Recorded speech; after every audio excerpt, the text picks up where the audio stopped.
नमस्कार, जय महाराष्ट्र. मी नितीन माधव. पुढच्या 10 मिनिटात आपण घेणार आहोत कृषी क्षेत्राशी निगडीत 20 बातम्यांचा आढावा. सुरुवात करूया शेती मित्र 20 ला.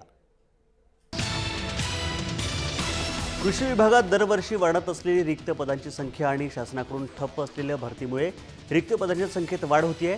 त्याचा परिणाम कामकाजावर होतोय. ही परिस्थिती कायम राहिल्यास आगामी काळात कृषी विभाग खिळखिळा होणार अशी चर्चा कृषी विभागात रंगलेली आहे.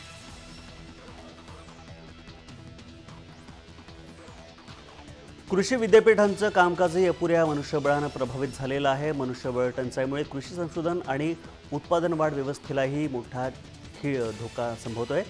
दुष्काळ, अतिवृष्टी, रोग, कीड आपत्ती दिवसेंदिवस वाढतीये. अशा स्थितीत ही समस्या विभागाला तापदायक ठरणार आहे.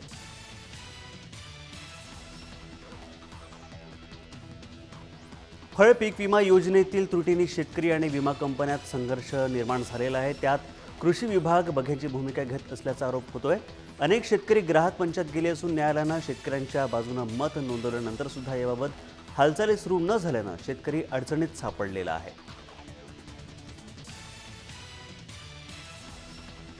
मराठवाड्यातील शेतकऱ्यांना पीक विमा परतावा मिळाल्याचं आकड्यावरून दिसतंय, परंतु शेतकऱ्यांनी भरलेली रक्कम आणि मिळालेला परतावा थट्टा करणार आहे.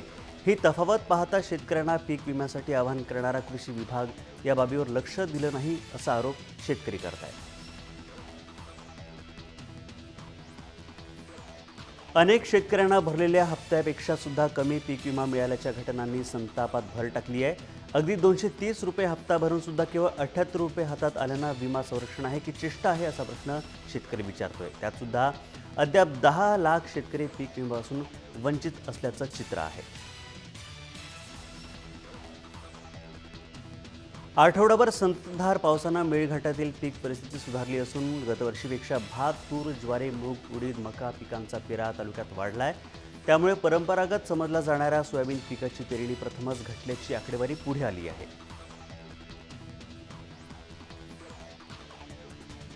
सतत 6 दिवस झालेल्या अतिवृष्टीमुळे गंदेडा परिसरातील अनेक शेतात धानाचे पर्हे सडलेले आहेत. त्यामुळे शेतकऱ्यांवर दुबार पेरणीचं संकट ओढवलंय. त्यामुळे शासनानं त्वरित नुकसान भरपाई द्यावी अशी मागणी पीडित शेतकऱ्यांकडून केली जाते. राष्ट्रीय बागायती मिशनच्या माध्यमातून शेतकऱ्यांनी शेतीबरोबरच भाजीपाला उत्पादनात सुद्धा त्यांनी घ्यावं या उद्देशानं वरोरा तालुक्यात शेतकऱ्यांना बियाणं वाटप करण्यात आलं. या बियाणांचा वापर करून शेतकऱ्यांनी उत्कर्ष साधावा असं आवाहन केंद्रीय गृहराज्यमंत्री हंसराज अहिर यांनी केलेलं आहे. गत वर्षीच्या तुलनेत यावर्षी लातूरमध्ये चांगला पाऊस झाल्यानं 6,38,497 हेक्टरपैकी 5,99,128 हेक्टरवर खरीपाचा पेरा झालाय. त्यापैकी तब्बल 3,93,700 हेक्टरवर सोयाबीन पेरा झालेला आहे. परंतु यावर कीड अळीचा प्रादुर्भाव झाल्यानं शेतकऱ्यांना दुहेरी संकटाचा सामना करावा लागणार आहे. पूर्वी गुळांच्या पॅकिंगसाठी ज्यूट, बांबू, बेतांच्या टोपल्यांचा वापर केला जायचा, परंतु आता सुपर मार्केटच्या मागणीनुसार ज्यूटचं पॅकिंग केलं जातं. शिवाय गुळाच्या ढेपेचं वजन आणि आकारसुद्धा कमी झालाय. त्यामुळे सुपर मार्केटच्या जमान्यात गुळ पॅकिंगचा व्यवसाय जोडधंदा म्हणून शेतकऱ्यांना लाभदायक ठरू शकतो. राज्यात शेकरूंसाठी प्रसिद्ध असलेल्या भीमाशंकर अभयारण्यात शेकरूंची गणना करण्यात आली. राज्याचं वन्यप्राणी विषयक मानचिन्ह असलेल्या शेकरूंची संख्या 21,145 इतकी आढळून आली आहे. मागच्या वर्षी हीच संख्या 1,985 होती. यावर्षी त्यांची GPS प्रणालीद्वारे गणना करण्यात आली आहे. सातारा जिल्ह्यात महात्मा गांधी राष्ट्रीय ग्रामीण रोजगार हमी योजनेतून 350 कामं सुरू आहेत. या कामांवर 2,154 मजूर काम करत असल्याची माहिती राष्ट्रीय ग्रामीण रोजगार हमी योजनेच्या सूत्रांकडून दिली आहे.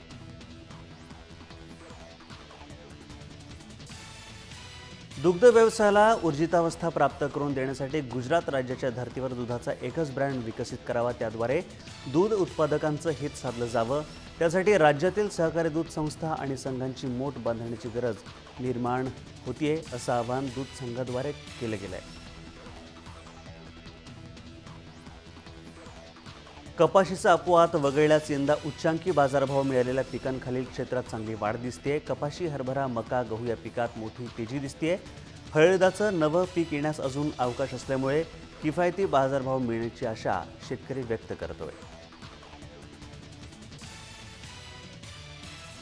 सांगली जिल्ह्यातील अगरच्या पाटील बंधूंनी दोडक्याचं भरघोस उत्पन्न घेत आदर्श निर्माण केलाय. भाजीपाला पिकांच्या तुलनेत कमी कालावधीत येणारं पीक म्हणून दोडक्याची निवड त्यांनी केली. चोख व्यवस्थापन केलं आणि त्यातून त्यांनी हे विक्रमी उत्पादन घेतलेलं आहे. राज्यातील सूतगिरणी उद्योगाला वीज दर सवलत, अनुदान आणि वित्त पुरवठ्यासंदर्भात निर्णय पावसाळी अधिवेशनात संपन्न घेतला जाईल, अशी घोषणा वस्त्रोद्योग मंत्री सुभाष देशमुख यांनी विधानसभेत केली. याबाबत एक अभ्यासगट स्थापन करून त्यावर योग्य तो निर्णय घेतला जाणार आहे, अशी माहिती त्यांनी दिली आहे. महाराष्ट्रात वाढत्या उत्पादन खर्चामुळे बेजार झालेल्या पशुपालकांकडून दुधाचा खरेदी दर वाढवण्याची मागणी सातत्याने होती आहे. इतर राज्यातील संघांना दुधाला जादा दर देणं परवडतं, मग आपल्याकडील संघांनाच तो दर परवडत का नाही, असा प्रश्न आता दूध उत्पादक विचारत आहेत. अन्नद्रव्यांची कमतरता, खोडकिडा आणि खोडमाशी आदींच्या प्रादुर्भावामुळे औरंगाबाद जिल्ह्यातील मका पीक संकटात सापडलंय. खास करून सिल्लोड, कन्नड आणि खुलताबाद तालुक्यात प्रादुर्भाव मोठ्या प्रमाणात आढळून आलाय. त्यामुळे पीक वाचवण्यासाठी शेतकऱ्यांची धडपड सुरू झालेली आहे.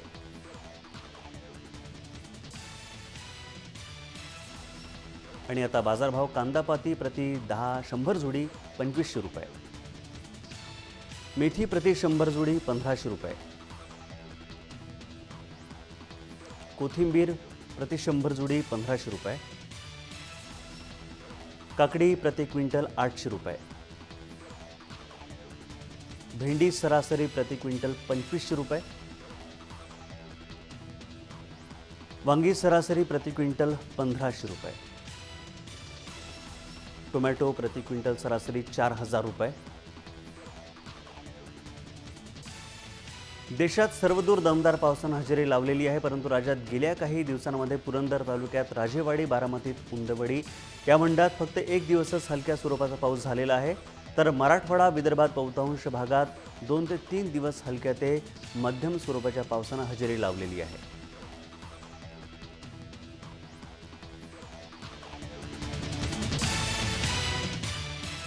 तर या होत्या कृषी विषयक 20 बातम्या. आपण पाहताय जय महाराष्ट्र, थेट, अचूक, बिनधास्त.